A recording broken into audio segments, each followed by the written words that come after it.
Okay, so in this lesson, we're going to be taking a look at Claude Code's plan mode, which is a read-only mode for creating implementation plans for new features, like the feature we spec'd in the previous lesson. Now, when we use plan mode to create a plan, Claude Code spins up something called a sub-agent, whose speciality is conducting research and gathering information about the codebase and any additional context.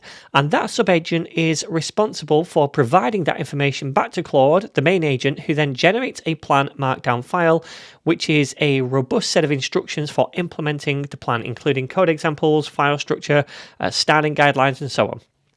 Then, once we have that plan, we can ask Claude Code to use it to implement whatever new feature it describes.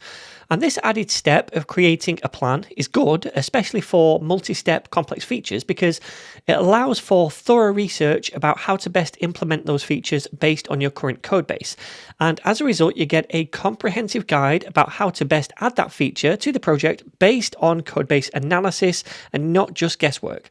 Also, having a plan document in place allows the model to refer back to it when it needs to track its own progress as it's making the proposed code changes. And I find it better keeps things on track and produces more reliable working results. And finally, since we're making a plan document before any code changes are made, we can always manually refine that plan ourselves before we use it.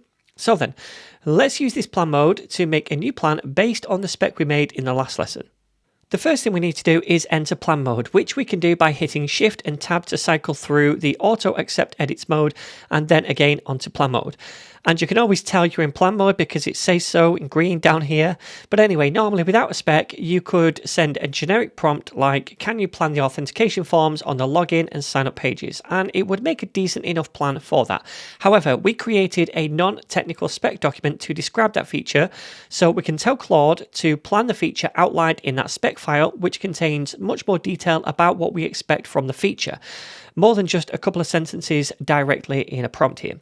And this is why I make the spec file first, because it provides us with that high level but detailed outline of the feature, how it should work from a user's perspective, and also edge cases to look out for, etc.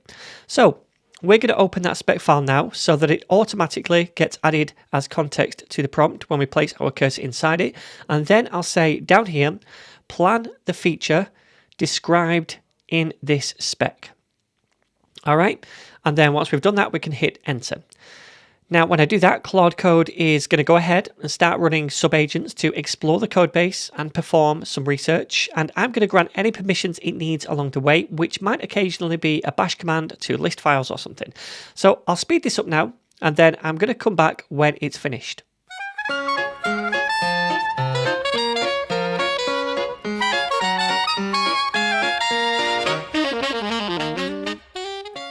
Okay, so now it's finished, and if you scroll up this chat a little bit, it should give you a small summary of the plan, but probably not the whole thing.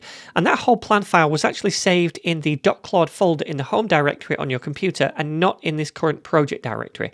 It's also asking us at the bottom down here if we want to implement this plan now right away and allow edits whilst it does that. However, I don't like to implement anything right away, and instead I like to look over the plan myself first and check everything is correct, and where it's not, I can manually make changes to it. So I'm going to key down to the bottom option down here and say no, just save the plan to the _plans folder for later.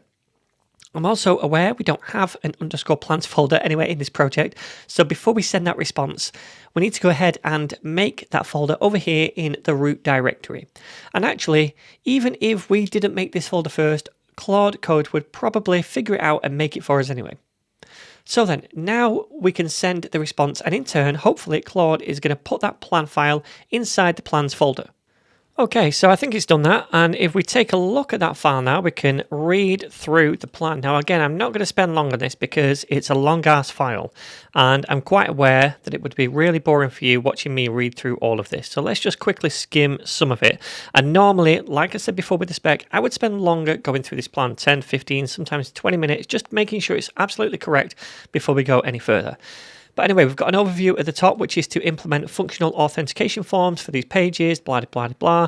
So first of all, it's listed a bunch of critical files and new components that it needs to create. So it's decided we want an import component for text inputs, along with the module CSS for that, and the barrel export. Same for the password inputs. Same for a custom button down here. Then we're going to have a component for the login form. All right, so it's not creating the template directly inside the form itself, inside the page itself, I guess. It's creating a component for that, which I'm fine with. Same for the sign up form. Additional pages to update. So yeah, the login and sign up page.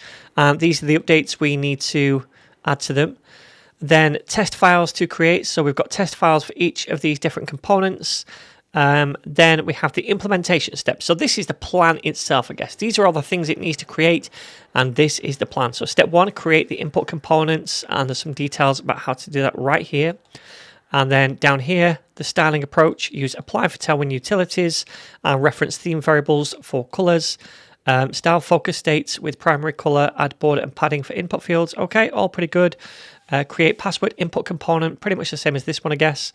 And then icon usage. Okay, so it's showing how to use icons for the password field. So we've got I and I off, and they're coming from the icons package that we're currently using. Good. Same styling approach down here. And then we have the create button component. All right, looks okay. And then implementation, use type equals submit by default for the button, support disabled state with reduced opacity, keep existing hover transition from the button class. So it's aware we've already created that button class. And like I said, this is what the plan mode is really good for. It's not just created this plan from scratch as if we've got a blank project. It's looked at our project first. It's seen that we have this button class. It's seen that we've created components this way, where we've got 3 different files for each component. It's seen that we use this reference directive from Tailwind inside the CSS module. So it's explored the code base and it's based the plan on our current project, which is why this is so good. All right, so down here we've got the create the login component step. So it's going to create the login form component with an email import, the password input component, the submit button component, etc. So it's creating all those UI components first of all, then it's kind of putting them all together in the login form. And it's got a code example here of how to create that using the input, the password input, and the button components. Then we've also got this link to switch to the sign up page instead. For the handler, we've got prevent the default form submission behavior, log email and password to console, use controlled inputs with React states, some validation criteria here. And then the next step is to create the sign up form component, same kind of things as the login one. And then we update the login page and the sign up page to include those login components and the sign up components. Then we create the tests down here to test everything, and we've got different guidelines for each of the different components, which is good. We've got some design decisions down here. All right, so component architecture is basically explaining why we're doing certain things, which is nice. So it said separate login form and sign up form components. So while they're similar, we're keeping them separate, and that follows single responsibility principles and makes future divergence easier. So yeah, I would agree with that. Reusable input components. So input and password input can be reused across the app. Again, I like that. And then the button component, same as. A styling strategy. So yeah, just some things we've seen before. Form state management, we're going to be using use states. We've got a validation approach right here. And then navigation between forms, it's using the link components. Technical considerations, so we're creating TypeScript interfaces for the different props, like the input props right here. Accessibility, yeah, ARIA labels, etc. Icon integration, so the different icons we use. It's picked up as per the Claude.md file that we don't want to use semicolons, which is nice. Then we've got some verification steps as well. So you can do visual checks, functionality checks, blah, blah, blah. So this is a really extensive plan. Okay, so I really like this feature. If I was just to use prompts in the chat on my own, it wouldn't go to this length to make sure that this feature fitted correctly in our project, and paired with the spec that we created, which was a kind of detailed high-level specification, I think it's really powerful for adding new features, and this is the way I like to work. Alright then my friends, so now we've done the first 2 steps, right? We have made a high-level non-technical spec, and now we've also made a more detailed technical plan. Next, we just need to use this plan to implement the feature, which we'll do in the next lesson using extended thinking mode. But before we do that, I normally make a commit at this point to commit the new spec file and the plan file to the history. And that way, if the implementation doesn't go well, we can always rewind to this commit before we make any code changes and try again.